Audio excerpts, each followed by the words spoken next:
Bonjour à tous, je suis Patricia Touré. Je reviens encore avec une vidéo pour vous parler de la peur. Et oui, effectivement, la peur.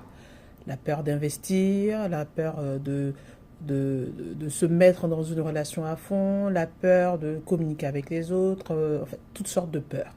Donc, effectivement, la peur, c'est une émotion forte que l'on ressent lors d'un danger, comment dire, d'une menace qui arrive, qui est imminente. Donc on reçoit cette peur-là, cette adrénaline en plus pour pouvoir soit effectivement se sauver, donc c'est-à-dire sauver sa peau, ou on peut rester pétrifié.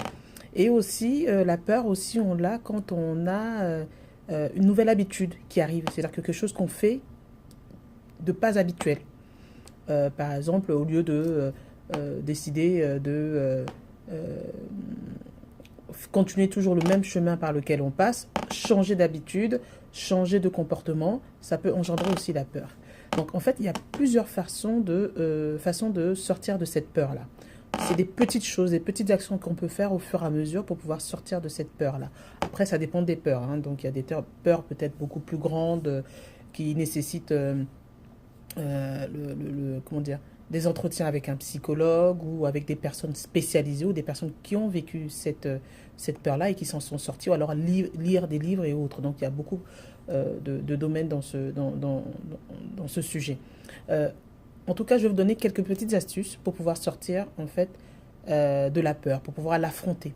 Donc une première des choses à faire quand vous sentez une peur, quand vous sentez une sorte d'adrénaline qui monte et qui vous fait peur, c'est de sortir. C'est-à-dire que vous pouvez décider de sortir, aller prendre de l'air, ouvrir une fenêtre, regarder une image apaisante, par exemple, regarder un horizon, une forêt, une rivière, l'eau, la mer, enfin peu importe, mais en tout cas quelque chose qui va vous permettre de vous concentrer sur autre chose que votre peur. Ça va vous permettre un peu de prendre du recul et lâcher prise sur cet instant-là. Ensuite, une autre astuce aussi que vous pouvez faire, c'est d'affronter cette peur-là, c'est-à-dire de passer à l'action. C'est-à-dire, quand en général, on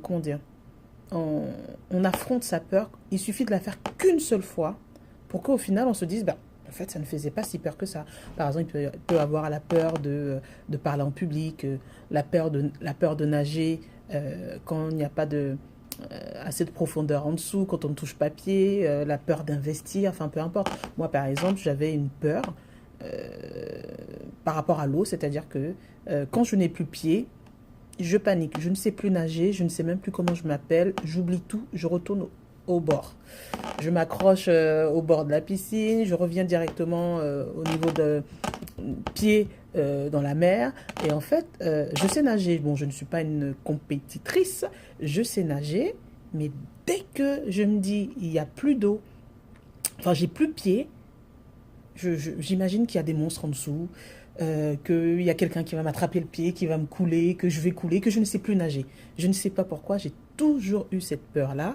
Et voilà, l'année dernière, je suis partie à la piscine avec mon mari. Je me suis dit, bon, au lieu de nager toujours à 1 mètre du bord de la piscine, je vais nager au milieu, peut-être à 5 mètres d'abord, jusqu'à 10 mètres, pour voir ce que ça fait.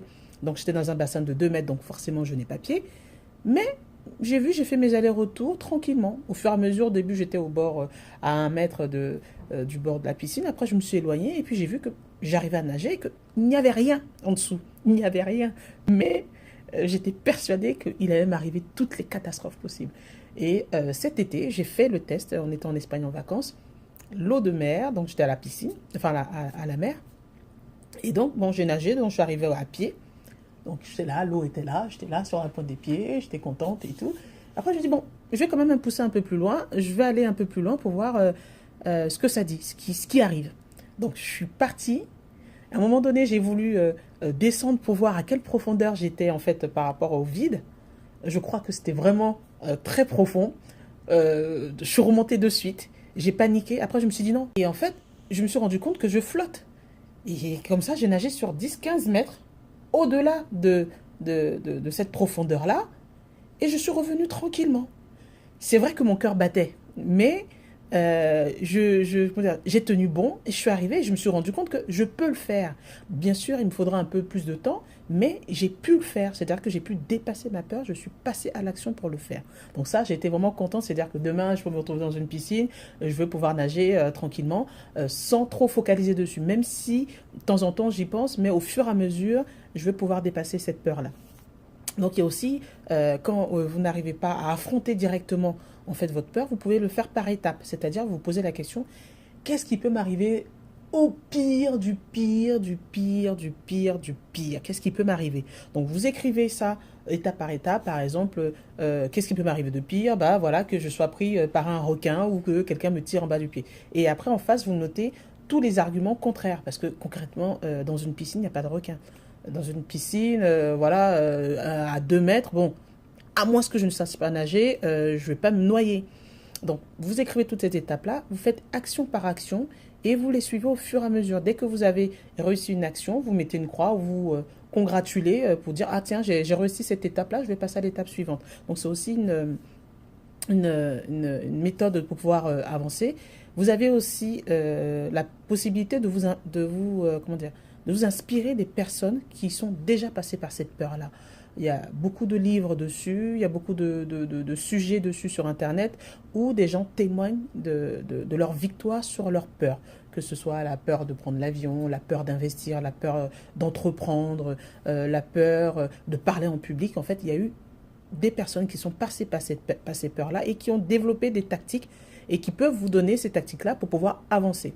Vous avez aussi le fait que la peur, comment dire, nous permet de nous faire, peut être une bonne chose parce que ça nous permet de se dire, ah, on passe par une nouvelle habitude, on apprend de nouvelles choses. Par exemple, si on avait l'habitude de ne rien faire, ne pas faire de sport, de rester à rien faire, le fait de se dire, ah bah tiens, aujourd'hui, bon, je vais commencer à aller à la salle de sport, bon, j'ai un peu peur, les gens vont me regarder de façon, bon, je sais pas, bon, toutes ces questions, toutes ces doutes, toutes ces peurs-là, en fait, le fait de changer d'habitude, de changer de comportement, apporte ces peurs-là et ces doutes. Donc, il faut les dépasser. C'est un nouveau changement, il faut les dépasser.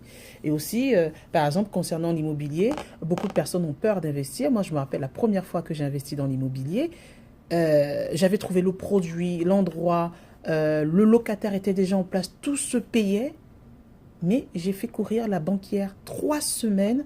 3 semaines, la banquière m'appelait au moins 2, 3 fois, je l'ai fait courir pendant 3 semaines pour donner mon accord. Tout simplement parce que je me suis dit, oh, je vais prendre un crédit sur 20 ans. 20 ans, j'ai jamais pris un crédit sur 20 ans. Et qu'est-ce qui se passe si le locataire ne paye pas? Comment je vais pouvoir... En fait, je me suis posé toutes les questions alors que le dossier était béton. Aujourd'hui, j'ai encore le produit. J'ai signé le contrat avec la banquière. Ça fait pratiquement 10 ans. C'était mon premier investissement. C'est parce que je pense que c'était le premier. Le premier, je me suis posé toutes les questions au monde. Heureusement, je l'ai fait, donc aujourd'hui il est toujours dans mon patrimoine immobilier. Donc voilà, ce message pour vous indiquer que voilà, qu'il faut dépasser ses peurs, il faut avancer, il faut s'inspirer des autres, il ne faut pas rester bloqué, il faut savoir mettre des actions en place et dépasser ses peurs, s'inspirer des autres, regarder sur Internet, lire des livres et de toute façon, il n'y a que l'action qui fera la différence. Il n'y a que l'action qui fera la différence. Donc voilà, bon courage à vous et puis on se dit à bientôt. Au revoir.